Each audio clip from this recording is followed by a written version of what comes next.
ಅವ್ರಿಗೆ ಇದೊಂದು ಸಂಪ್ರದಾಯ ಆಗೋಗಿದೆ. ತಮಿಳುನಾಡು ಹೇಳಿದ್ದನ್ನು ಕರ್ನಾಟಕ ರಾಜಕಾರಣಿ ವಿರೋಧ ಮಾಡಲೇಬೇಕು, ಕರ್ನಾಟಕ ಸರ್ಕಾರದವರು ಯಾರೋ ಹೇಳಿದ್ದನ್ನು ಇವರು ವಿರೋಧ ಮಾಡಲೇಬೇಕು ಅನ್ನೋ ಪರಿಸ್ಥಿತಿ ಬಂದ್ಬಿಟ್ಟಿದೆ. ಸಂಕೇತ್ ಅವರು ಫೋನ್ ಸಂಪರ್ಕದಲ್ಲಿ ಜಾಯ್ನ್ ಆಗಿದ್ದಾರೆ ಸರ್. ಸಂಕೇತ್ ಏಣ್ಗಿ ಅವರು. ಸರ್ ಏಣ್ಗಿ ಸರ್, ನಮಸ್ತೆ, ಹೇಗಿದ್ದೀರಿ? ನಮಸ್ಕಾರ, ಚೆನ್ನಾಗಿದ್ದೀನಿ.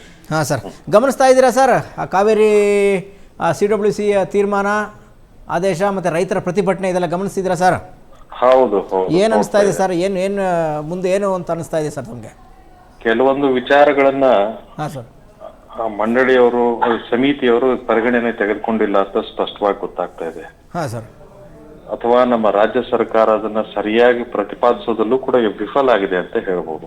ಮತ್ತೊಂದು ರೀತಿ ಹೇಳೋದಾದ್ರೆ, ಹಾಂ ಸರ್, ಒಂದು ಕರ್ನಾಟಕದಲ್ಲಿ ಮುಂಗಾರಿನ ಕೊರತೆ ಇದೆ, ತೀವ್ರ ಮಳೆ ಅಭಾವ ಇದೆ, ಅಥವಾ ಭೀಕರ ಮಳೆ ಅಭಾವಕ್ಕೆ ಸಂಬಂಧಪಟ್ಟಂತೆ ಅಂಕಿಅಂಶಗಳು ಮತ್ತು ಮಾಹಿತಿಗಳು ಈಗಾಗಲೇ ಸಭೆಯಲ್ಲಿ ಸಂಪೂರ್ಣವಾಗಿ ಕೊಟ್ಟಿದೆಯೋ ಇಲ್ಲೋ ಅನ್ನೋದ್ರ ಬಗ್ಗೆ ಸ್ವಲ್ಪ ಅದ್ರ ಬಗ್ಗೆ ಸಂಶಯ ಹುಟ್ಟುತ್ತದೆ. ಈಗ ನೋಡಿ, ಕೆಲವೊಂದು ವಿಚಾರಗಳಲ್ಲಿ ನಾವು ಮಾತಾಡೋದಾದ್ರೆ, ಈ ಜಲಾಶಯಗಳು ಬರಿದಾಗಿದ್ದಾವೆ ಸಾಕಷ್ಟು. ಹಾರಂಗಿ ಜಲಾಶಯವನ್ನು ಹೊರತುಪಡಿಸಿ ರಾಜ್ಯದ ಪ್ರಮುಖ ಜಲಾಶಯಗಳಲ್ಲಿ ಈಗ ನೀರಿನ ಪ್ರಮಾಣ ತುಂಬಾ ಕಡಿಮೆ ಇದೆ. ಹೌದು ಸರ್, ಹೌದು. ನಾವು ಪರ್ಟಿಕ್ಯುಲರ್ ಆಗಿ ಮಾತಾಡೋದಾದ್ರೆ ಕಾವೇರಿ ಕೊಳಕ್ಕೆ ಕೆಲವೊಂದು ಡ್ಯಾಮ್ಗಳು ಬರ್ತವೆ. ಒಂದು KRS, ಕಬಿನಿ ಮತ್ತು ಹೇಮಾವತಿ. Correct sir. ಅಲ್ಲಿ ನೀರಿನ ಸಂಗ್ರಹ ಮಾತ್ರ ಅತ್ಯಂತ ಕಡಿಮೆ ಮಟ್ಟದಲ್ಲಿದೆ. ಒಂದು KRS ಬಗ್ಗೆ ನಾವು ಮಾತನಾಡೋದಾದ್ರೆ ಅಲ್ಲಿ 49.45 TMC ಕೆಪಾಸಿಟಿ ಇದೆ, ಮ್ಯಾಕ್ಸಿಮಮ್ ಕೆಪಾಸಿಟಿ. ಬಟ್ ಸದ್ಯದ ನೀರಿನ ಸಂಗ್ರಹ ಎಷ್ಟಿದೆ ಅಂದ್ರೆ ಸುಮಾರು 11 ರಿಂದ 17 TMC ಯಲ್ಲಿ ಆಸ್ಪಾಸ್ ಇದೆ. ಅದರಲ್ಲೂ ಕೂಡ ಒಟ್ಟು ಸಾಮರ್ಥ್ಯದ 35% ಏನಿದೆ ಅದರಲ್ಲಿ ಕಡಿಮೆ ನೀರಿದ್ರು ಕೂಡ ಅದರಲ್ಲಿ ಇರುವಂತ ನೀರಿನಲ್ಲಿ ಅಂದ್ರೆ 11 ರಿಂದ 17 TMC ನೀರ್ ಏನಂತ ಹೇಳ್ತೀವಲ್ಲ, ಅದರಲ್ಲಿ 4.4 ರಿಂದ 8 TMC ನೀರು ಡೆಡ್ ಸ್ಟೋರೇಜ್ ಅಂದ್ರೆ ಬಳಸಲು ಬಾರದ ಕನಿಷ್ಠ ಮಟ್ಟ ಅದು. Correct sir, correct.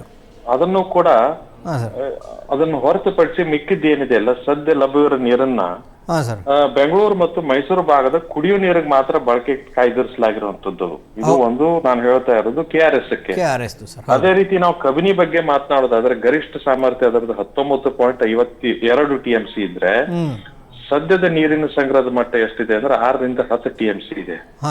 ಅದರಲ್ಲೂ ಕೂಡ ಡೆಡ್ ಸ್ಟೋರೇಜ್ ನಾವು ನೋಡಕ್ ಹೋದ್ರೆ ತುಂಬಾ ಅದು ಕುಸಿದ ಮಟ್ಟಿದೆ. ಡೆಡ್ ಸ್ಟೋರೇಜ್ ಮಟ್ಟಕ್ಕನೆ ತಲುಪುವ ಮಟ್ಟದಲ್ಲಿ ಈಗ ಸದ್ಯದ ನೀರಿನ ಪರಿಸ್ಥಿತಿ ಇದೆ. ಹಾಗಾಗಿ ಅಲ್ಲೂ ಕೂಡ ಬಳಕೆಗೆ ಬಾರಲಾರದಂತ ಪರಿಸ್ಥಿತಿ. ಮತ್ತೆ ಹೇಮಾವತಿಗೆ ನಾವು ನೋಡೋದಾದ್ರೆ 37 TMC 37.10 TMC ಗರಿಷ್ಠ ಮಟ್ಟ ಇದ್ರೆ ಸದ್ಯದಲ್ಲಿ ನೀರಿನ ಸಂಗ್ರಹ ಇರೋದು 7.4 TMC ಇಂದ 16 TMC.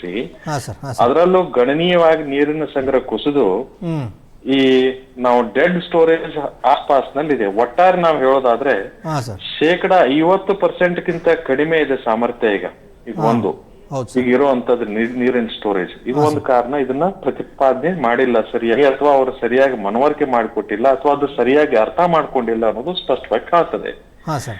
ಇದು ಒಂದು ಟ್ರೆಡಿಷನ್ ನೀವೇನ್ ಹೇಳ್ತಾ ಇದ್ರಿ ನಡೆದು ಬಂದಿದೆ, ಅವ್ರು ನೀರ್ ಕೇಳೋದು ನಾವು ನೀರ್ ಕೊಡಲ್ಲ ಅನ್ನೋದು, ಇದು ನಡೆದು ಬಂದಿದೆ ಅಂತ ನೀವೇನ್ ಹೇಳ್ತಾ ಇದ್ರಲ್ಲ, ಅದರ ಬದಲಾಗಿ ವಸ್ತು ಸ್ಥಿತಿಯನ್ನು ಅವರು ಅರ್ಥಕೊಳ್ಳಕ್ ಹೋಗ್ತಾ ಇಲ್ಲ, ನಾವು ಸರಿಯಾಗಿ ಅರ್ಥ ಮಾಡಿಸೋದಕ್ ಹೋಗ್ತಾ ಇಲ್ಲ, ಅಥವಾ ಈ ಸಮಿತಿಯವರು ಅರ್ಥ ಮಾಡ್ಕೊಳ್ಳೋದಕ್ಕೆ ವಿಫಲ ಆಗ್ತಾ ಇದಾರೆ ಅನ್ನೋದು ಸ್ಪಷ್ಟವಾಗಿ ಕಾಣ್ತಾ ಇದೆ ಇದ್ರಲ್ಲಿ.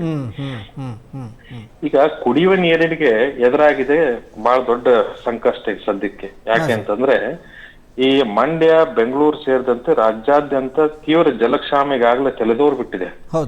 ಈ 15 ದಿನಗಳ ಕಾಲದಲ್ಲಿ 4.56 TMC ನೀರು ಬಿಟ್ರೆ ಜನರಿಗೆ ಕುಡಿಯೋ ನೀರಿನ ನೇರವಾಗಿನೇ ಕಂಟಕ ಬಂದಿದೆ.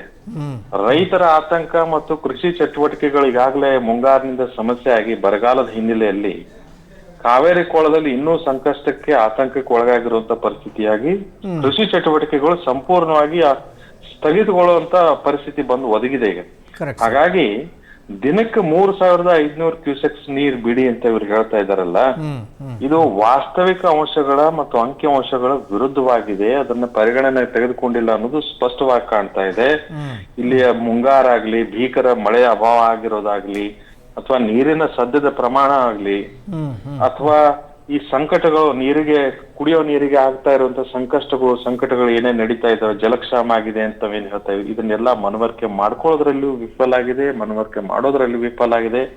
ಅಥವಾ ತಮಿಳುನಾಡು ಅಥವಾ ಬೇರೆ ಬೇರೆ ರಾಜ್ಯಗಳು ಏನಿದಾವೆ ಅವು ಏನೋ ಕನ್ಫ್ಯೂಷನ್ ಮಾಡಿ ಅಥವಾ ತಪ್ಪು ಮಾಹಿತಿಯನ್ನು ಕೊಟ್ಟು ಅದನ್ನ ಆ ರೀತಿ ಆದೇಶ ಪಡೆಯಲು ಕೂಡ ಏನು ಯಶಸ್ವಿ ಆಗಿದಾವೇನೋ ಅಂತ ನನಗೆ ಅನಿಸ್ತದೆ. ಆದಾಗ್ಯೂ ಕೂಡ ಇದರ ಬಗ್ಗೆ ಅಪೀಲ್ ಮಾಡೋದಕ್ಕೆ ಸಾಕಷ್ಟು ಅವಕಾಶಗಳಿದಾವೆ.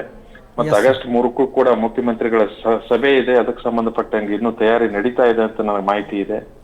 ಬಟ್ ಇದನ್ನೆಲ್ಲ ಪ್ರತಿಪಾದಿಸಿದಲ್ಲಿ ಅಥವಾ ಮೇಲ್ಮನವಿ ಸಲ್ಲಿಸಿ ಈ ಕಾವೇರಿ ನೀರು ನಿರ್ವಹಣಾ ಪ್ರಾಧಿಕಾರ ಏನಿದೆ CWMA ಅಂತ ನಾವೇನ್ ಹೇಳ್ತೀವಿ, ಅದ್ರ ಮುಂದೆ ಇವೆಲ್ಲವನ್ನು ವಿಚಾರವನ್ನು ಇಟ್ಟುಕೊಂಡು ಮಂಡಿಸಿ ಅಪೀಲನ್ನು ಹಾಕಬಹುದು ಅಂತ ನಾನು ಹೇಳ್ತೇನೆ.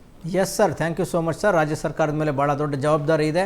Thank you Sanket sir, freedom TV ಜೊತೆ ಮಾತಾಡಿದ್ದಕ್ಕೆ. ನಮಸ್ಕಾರ. ಎಸ್ ಸರ್.